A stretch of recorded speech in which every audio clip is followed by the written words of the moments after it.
Здравствуйте, друзья! Сегодня мы приехали в Репино парк, где недавно установили печку Rise Vivo 120. Это средняя, скажем так, модель в этой линейке, потому что есть метровые, 1,60 м. Вот это такая средняя, самая распространенная модель Rise, которую мы сейчас затопим, посмотрим, как она фантастически горит.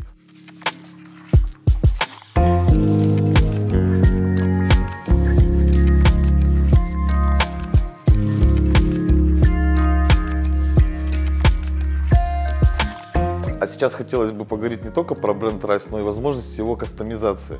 Заходя на сайт, можно выбрать именно печку, которая хочется именно вам, то есть сделать на конфигураторе по параметрам, которые вы выбираете, модель под себя. То есть можно выбирается непосредственно модель, высота, то есть это может быть метровая, 1,20 м, 1,60 м, то есть возможность стекла, то есть либо это будет цельное стекло, либо вот такое, как сейчас, ну, скажем так, это упрощенный вариант. Выбирается ручка, они бывают кожаные, деревянные, тоже различных цветов, крышки, вращающиеся механизмы, цвет, и, соответственно, то есть можно прямо взять и сделать печку, которую хочется именно вам, это очень круто. Если провести аналогию, это как у хороших премиальных автомобилей, можно сделать кастомизацию автомобиля под себя. Это единственный производитель печей, который дает такую возможность.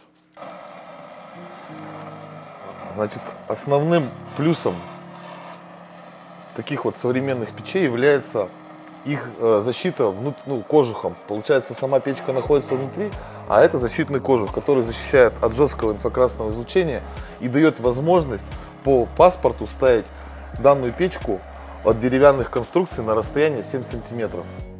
Значит, возможность такой вот установки современных отопительных приборов на небольшие расстояния от деревянных конструкций, да, вот в данном случае Rise по паспорту можно поставить 7 сантиметров до дерева, и с учетом того, что здесь есть окно, здесь небольшое расстояние от стены до стены, то есть сама кухня-гостиная, она не такая широкая.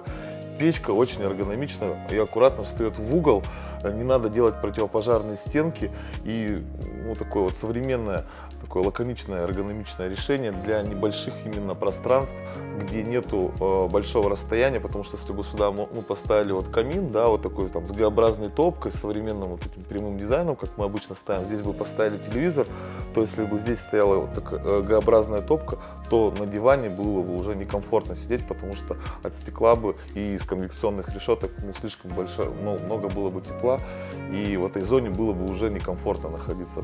Поэтому камины все-таки лучше ставить в пространство, где есть площадь, есть объем, и тогда вот он хорошо встает. В небольшие дома, загородные коттеджи, то лучше ставить вот такие современные печки.